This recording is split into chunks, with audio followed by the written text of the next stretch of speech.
Bienvenue dans notre émission Changer de fréquence. Bonjour à toutes et à tous. Cette émission a vocation à vous faire partager des informations positives, à vous procurer de la joie, des sourires, de la bonne humeur, bref, à vous faire vibrer à de plus hautes fréquences. Pour notre premier numéro, nous nous intéresserons à 3 sujets. Premièrement, aux énergies vibratoires et à leur lien avec le corps humain. Puis nous irons voir concrètement ce que ces vibrations qui sont émises par nos intentions, nos émotions, en fait, provoquent sur l'eau qui nous constitue en grande partie. Et nous nous intéresserons dans un troisième temps au lien qui existe entre fréquence vibratoire et alimentation. Voilà, je vous souhaite une bonne découverte, donc on y va. Pour commencer, donc, premier sujet, lien entre énergie vibratoire et corps humain. Je voudrais vous faire partager une interview d'un médecin qui est phytoaromathérapeute, qui s'est intéressé à ce sujet, qui s'appelle Dr Hervé Staub. Son travail repose sur la découverte de la physique quantique, à savoir que tout dans l'univers est vibration, du plus subtil au plus solide, incluant notre corps et nos organes.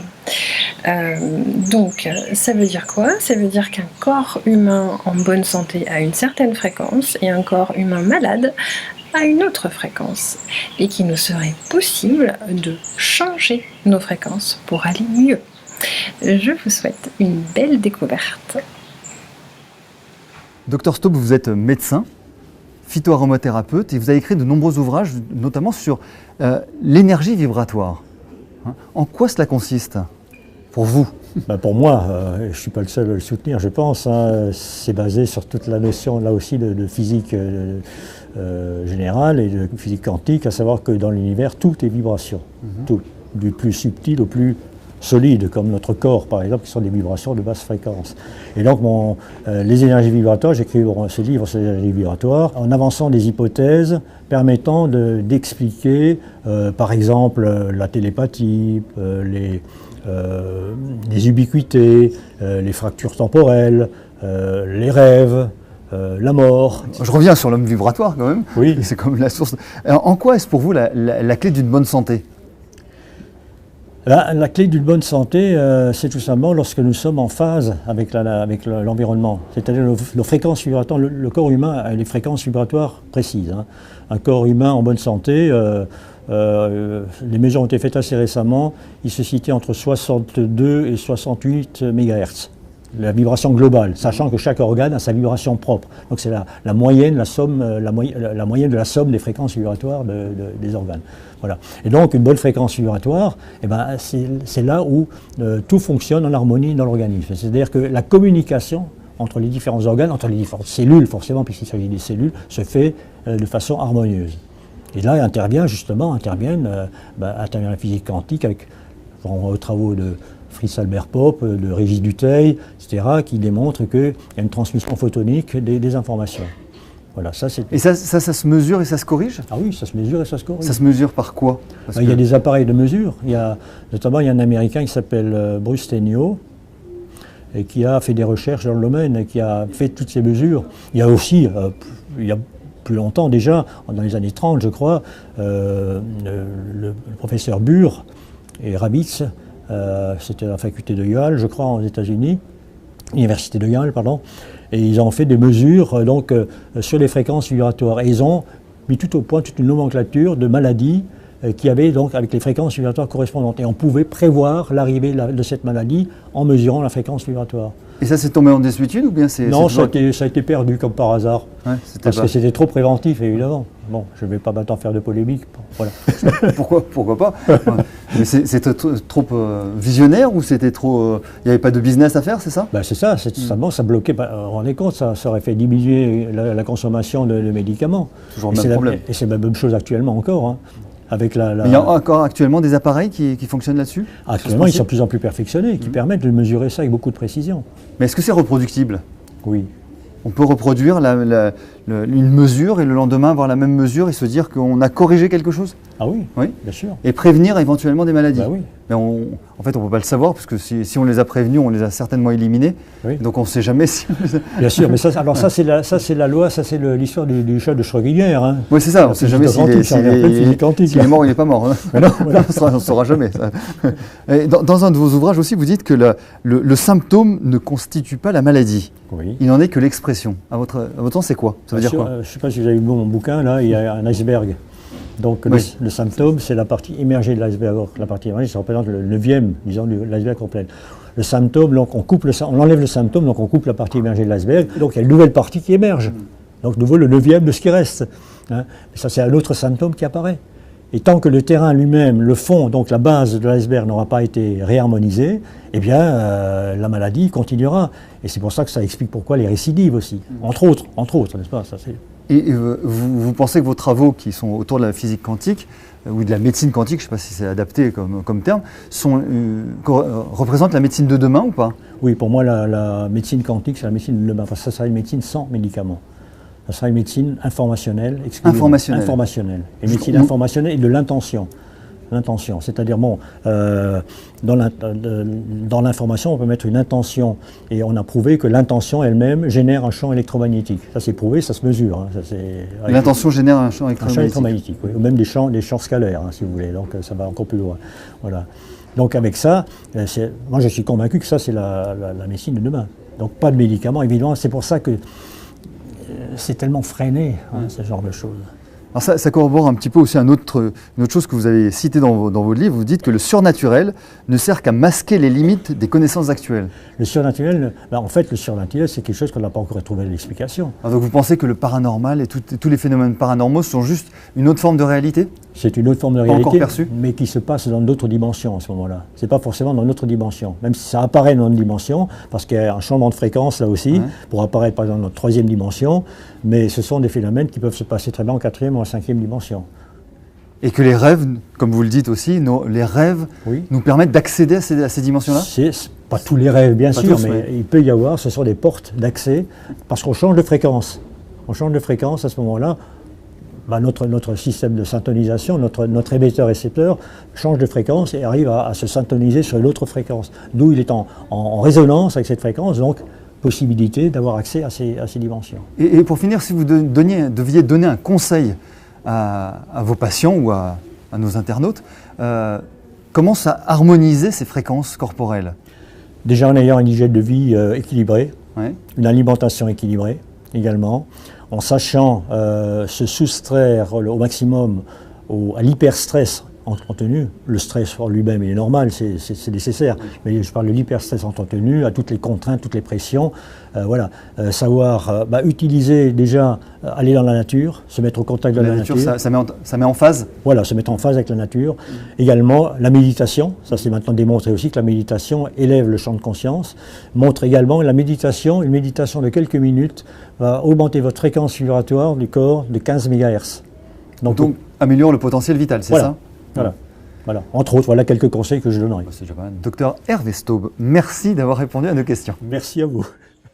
Nous retenons donc qu'il nous est possible de modifier la fréquence de notre corps en l'exposant à des fréquences plus élevées. Ok, me direz-vous, mais est-ce qu'on pourrait en avoir un exemple tangible?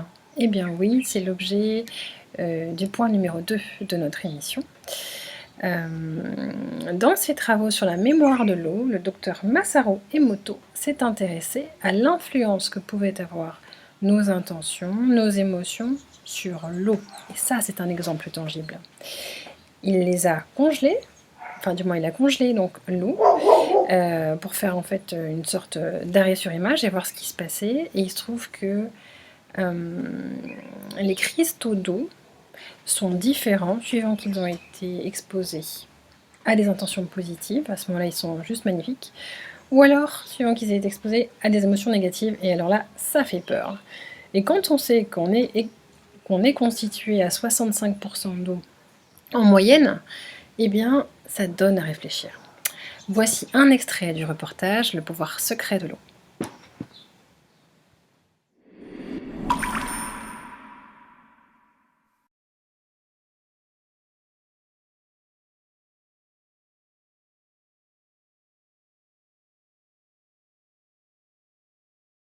Nous avons réalisé de nombreuses expériences en exposant des échantillons d'eau à diverses influences, diverses forces, telles que des champs magnétiques ou électrostatiques, diverses substances, ou encore à des émotions humaines. Il est alors apparu clairement que ce sont les émotions humaines, positives ou négatives, qui représentent la plus importante de toutes les influences. Dans le laboratoire du professeur Karatov, des expériences ont été menées sur l'influence des émotions humaines sur l'eau. Un groupe de personnes devait projeter vers un récipient d'eau des émotions positives en se concentrant sur l'amour, la tendresse ou l'affection. Ensuite, on a remplacé les récipients et on leur a demandé de se concentrer sur des émotions négatives, telles que la peur, la rancune ou la haine. Après cela, on a analysé l'eau contenue dans les deux échantillons. Et en effet, l'eau s'est modifiée selon le type d'émotion.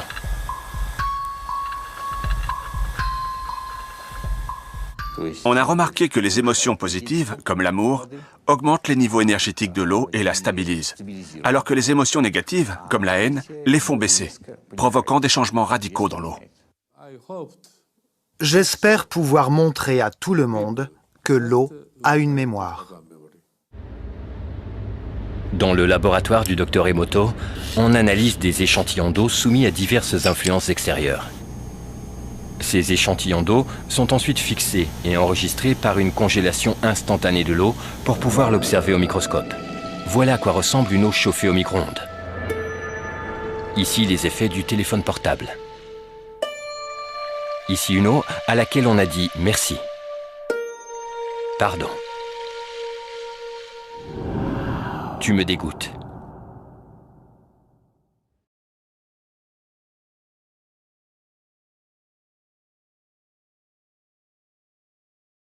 Nous retenons donc que nos émotions et nos intentions ont un impact sur l'eau de notre corps. Il nous est par conséquent possible, en modifiant nos intentions, nos émotions, eh bien, de nous entourer d'amour, et ce, volontairement. Yeah, c'est possible! Alors, application, pratique. Pas besoin d'attendre que l'amour vienne de l'extérieur. Procurez-vous de l'intérieur, par exemple, en disant à votre corps « merci ». Merci de me porter, donc ça c'est témoigner de la gratitude. Pensez par exemple à des êtres chers, visualisez des êtres chers sur par exemple votre portable lorsque vous êtes exposé à des situations agaçantes ou qui vous énervent. Bénissez votre eau, remerciez, bénissez votre repas. Ce sont autant d'exemples voilà, que je vous fais partager et qui peuvent vraiment changer la donne. Maintenant, je voudrais aborder donc le troisième sujet de notre émission qui considère le lien entre alimentation et fréquence vibratoire. Alors, pourquoi ? Eh bien parce que l'alimentation, eh bien, comme vous le savez, on ingère en moyenne 3 à 4 repas par jour.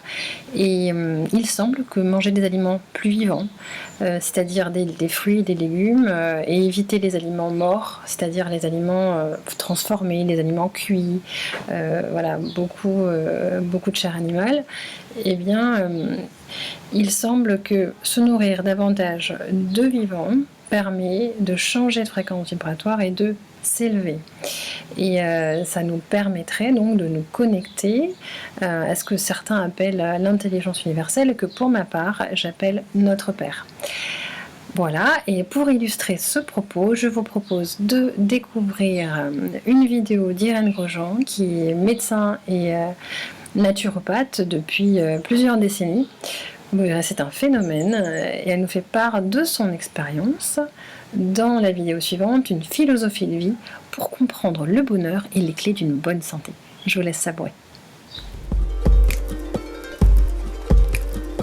Comme toute ma vie a été en recherche de la santé humaine et du bonheur humain et de son rôle sur cette terre, à quoi on sert ? On pourrait peut-être se poser la question.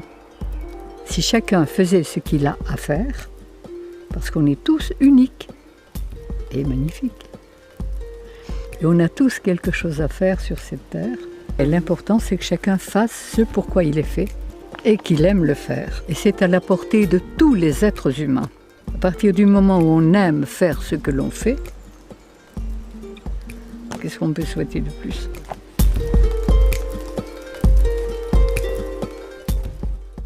Quand on ne sait plus ce qu'on a à faire et qu'on cherche ce bien-être, qu'on a l'intelligence et la force pour le faire, on fait des affaires. Mais les affaires, ça ne marche pas généralement pour le bien de tout le monde. C'est juste pour son propre compte, même au détriment des autres. Quand on ne sait pas, on sert ce qu'on croit. On croit que notre situation, on croit que l'argent, on croit l'amour, on croit le sexe, on a des croyances, mais ce sont des croyances en pleine illusion qui ne nous apportent pas la totalité de ce qu'on attend, ce qu'on a élu comme princesse absolue, la suprême rentabilité. Mais on n'a plus conscience aux véritables richesses de la vie. Et on n'achète pas tout avec l'argent. On achète une maison, on n'achète pas un foyer. On achète des médicaments, on n'achète pas la santé. On achète des plaisirs, on n'achète pas le bonheur. On fabrique son enfer et ses souffrances, parce qu'on est inconscient, on est ignorant, comme la pensée crée et attire tous les éléments auxquels nous pensons. Eh bien, nous attirons tout ce que nous pensons négativement et nous faisons de notre vie une vie de souffrance, de frustration, de misère et de maladie et de guerre. C'est l'enfer. Et on cherche, parce qu'on n'est pas heureux. Et la souffrance et la maladie sont là pour nous réveiller. C'est le voyant rouge qui s'allume. Et plus on souffrira, plus on va chercher, on va se dire... Alors on va accepter dans un premier temps ce qui nous est proposé, mais au bout de quelques temps on se rend compte que ça ne marche pas. Donc à l'heure actuelle, le monde entier est en train de chercher et se rend compte qu'il y a autre chose.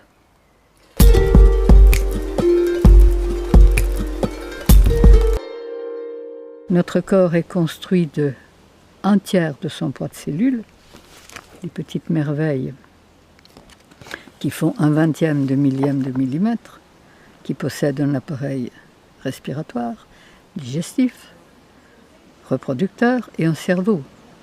Elles ont des antennes, le décodeur, le câble et l'émetteur. Et c'est un ensemble de choses. L'être est un ensemble. Il travaille. Et son cœur, son corps, son âme travaillent l'un par l'autre et l'un pour l'autre. Alors la spécialisation, moi je veux bien, mais c'est le même sang qui irrigue vos cheveux et vos doigts de pied. Et ce qui se passe dans notre corps, nous sommes sans doute chacun une cellule de l'univers. Nous sommes capteurs et émetteurs, comme toutes les créatures de l'univers. Nous recevons les informations de l'univers. Et notre rôle, il est, comme les cellules de notre corps, de travailler l'un par l'autre et l'un pour l'autre au service de l'ensemble. Et quand on peut faire ça, on est heureux.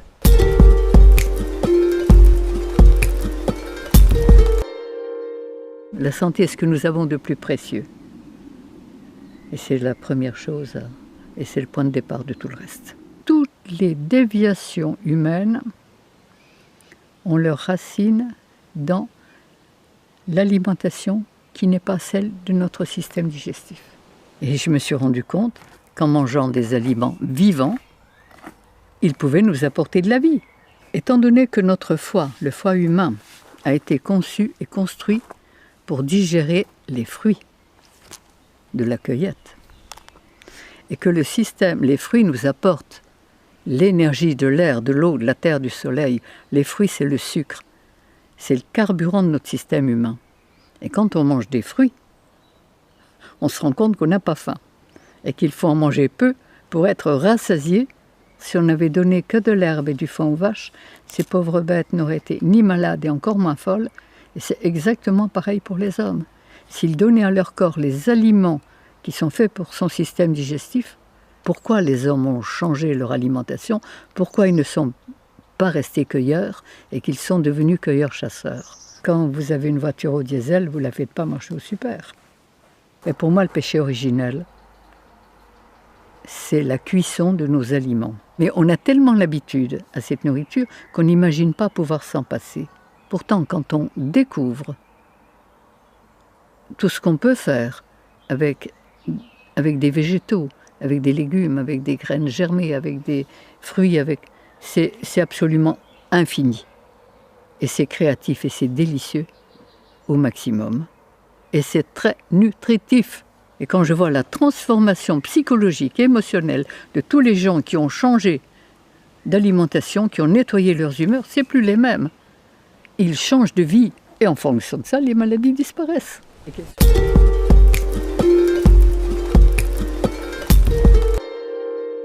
Au départ, on a tous appris que l'homme était cueilleur et qu'à un moment, il est devenu cueilleur-chasseur. Et que c'est à partir de là, paraît-il, qu'il a développé... Oui. Alors moi, je dirais que c'est à partir de là qu'il a perdu l'instinct, qu'il a perdu sa guidance cosmique et qu'il a développé l'intellect et le raisonnement. Seulement, il n'était plus relié. Il ne savait plus ce qu'il a fait à faire. Si on ne peut pas atteindre la longueur d'onde sur laquelle sont véhiculés ces éléments qui nous informent en permanence toute notre vie, eh bien, on va recevoir les informations véhiculées sur la longueur d'onde qu'on peut atteindre. Et plus nos cellules sont affaiblies, empoisonnées, asphyxiées, carencées, ben plus on va capter les fréquences basses. Et là, on devient autodestructeur et destructeur. Et on cherche, parce qu'on n'est pas heureux. On est ignorant, mais parce qu'on est empoisonné et qu'on n'a plus accès. Comme on n'a pas compris ces lois, et qu'on a mis dans notre corps n'importe quel carburant, obligatoirement, nos chères petites cellules empoisonnées, carencées, n'ont plus pu se relier à la longueur d'onde la plus élevée, celle de l'intelligence universelle, où l'état de conscience, les idées, les sentiments, tout est fait pour aller dans la paix, dans l'harmonie et dans la créativité. Comme on est bien, on n'attire que des choses qui nous font du bien. Et si chaque cellule, chaque être humain fait de sa vie un paradis, ben ça sera le paradis sur la Terre. Donc la personne que vous venez de voir s'appelle Irène Grosjean, elle est naturopathe, docteur, et donc elle exerce depuis des dizaines d'années, et c'est pour ça qu'on souhaitait vous faire partager un petit peu son expérience. Notre objectif n'est pas de faire de la promotion du manger cru, mais plutôt de faire réfléchir sur le lien entre alimentation et bonheur, et vous inviter à faire l'expérience de manger davantage cru. Voilà. Alors, notre émission s'achève ici. Merci pour votre attention. Nous espérons que la sélection de vidéos vous a plu, ou tout du moins vous a parlé. Et on vous dit à la prochaine. Et n'oubliez pas, changez de fréquence.